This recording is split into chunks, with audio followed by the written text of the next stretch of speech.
Hi guys, thanks for joining me again for another video today. I found out something the other night that I think could be very helpful to a lot of people. I don't know if anyone else already has a video like this. I haven't been able to find anything, so I hope I'm not copying someone else, and I apologize if I am. However, I was doing a video and I was looking at my line work and I was thinking, you know, not all the time do I want to have my line work black or so dark, and I figured sometimes it would be a little bit more pleasing to the eye and to the picture to not have such a dark outline, and yeah, that was my thought. So I was looking at a video by Jelly Bee the other night, and she had mentioned to, you know, buy little bottles of ink and actually put the ink inside water brushes. And I'm thinking, I really don't want to go out and buy ink because I've already spent a load of money at Christmas, and it's not that long after Christmas that I'm making this video, so I would rather not spend more money and try to use the materials that I have here for what I need. So the question of me buying more ink was, you know, it was out of the question, I should say. And then I was thinking, you know, I have Prismacolor pens that are in different colors, but then I'm still limited to what I have, and really the only one that I do have is this sepia color, and I really didn't want to have all my images lined with this either. So the only way that I could think of with the materials that I do have that I could get different colored ink for my line work is to use my Inktense blocks. And for those of you who don't know what Inktense blocks are, this is what they look like. I'm just going to zoom out slightly here. So I have a 72 pack that I was given for Christmas a couple of years ago, and I use these quite a bit, and as you can see, there's not a whole lot gone out of there, which means a lot of the you don't need a lot of pigment to get you where you're going. Now the thing is, you use these with water and you can paint with them like watercolor paint, but as soon as they dry, they're permanent. You can't budge them anymore. There's no way in lifting the color or fixing the color or whatnot, so you kind of deal with what you have. So I was thinking, I can't put these blocks into this water brush, but I can put the color into a palette.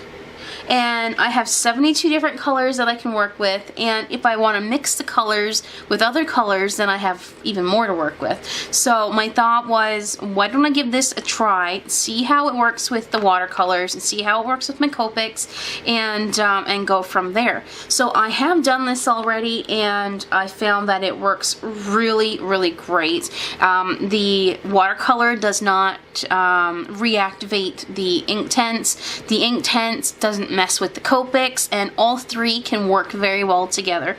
So if you're looking for another alternative to lining your work and you don't want to use black, these Inktense blocks are really great for that. The only thing is, you do need to have a little bit of patience because you need to learn how to draw with a brush.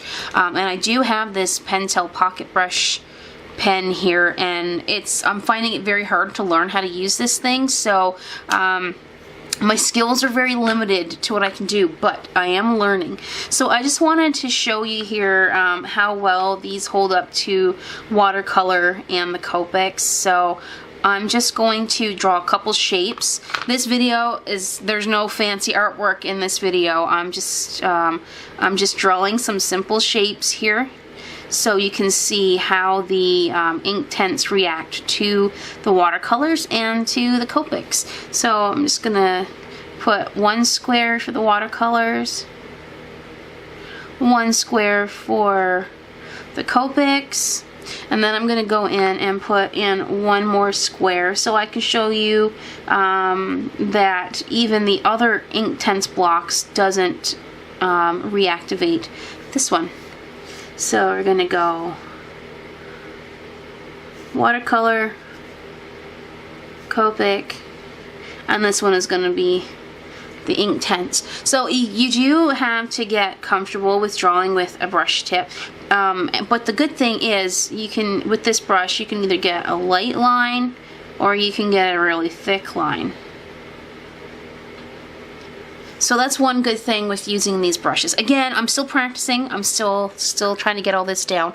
But I just wanted to show you that these Inktense blocks are really great for lining your work if you don't have anything other than black, black markers like these or Copics, and you just want a larger variety of colors that you can ink with. So I'm just going to go ahead and I'm going to zap this real quick.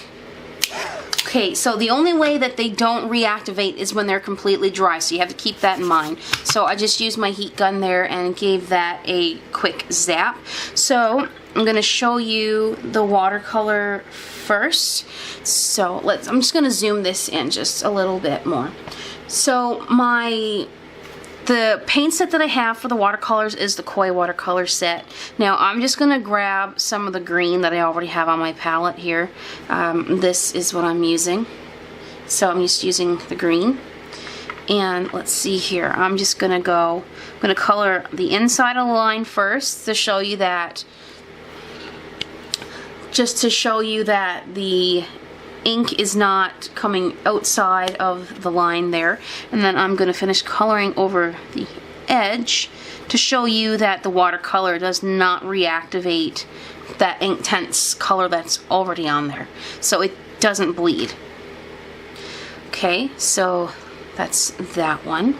And what I'll do is I'll go ahead and do the Inktense one right away as well, since I already have the Inktense here in the palette. So this is a green color.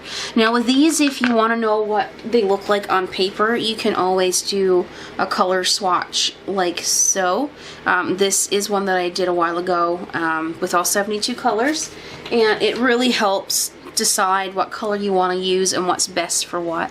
So now this is the Inktense,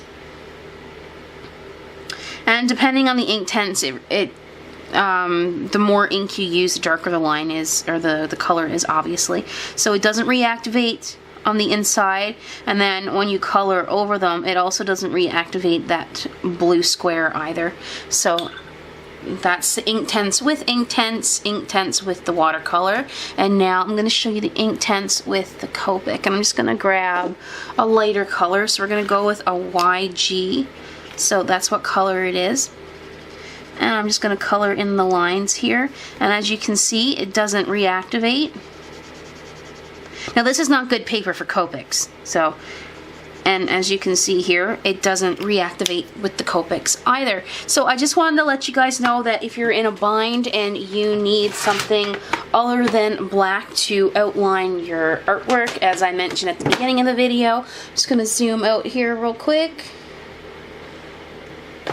that this is a great set to get if you would like to have a variety of colors and you're good with using a water brush or any kind of brush to line your work.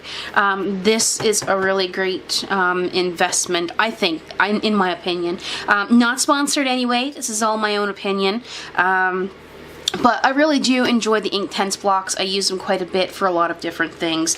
But I hope you really enjoyed the video, and I hope that maybe I was able to help someone get out of a bind with not having a lot of different colors of ink to line their work with.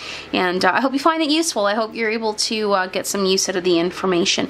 Anyhow, that's it for the video today. I hope you enjoyed it. If you have any questions, leave them down in the comment section down below. And yeah, thanks again for joining me this week for the video, and I'll see you in the next one. Alright guys, bye for now.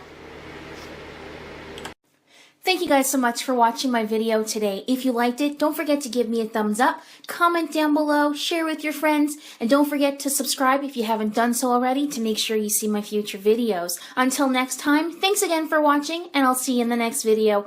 Bye for now.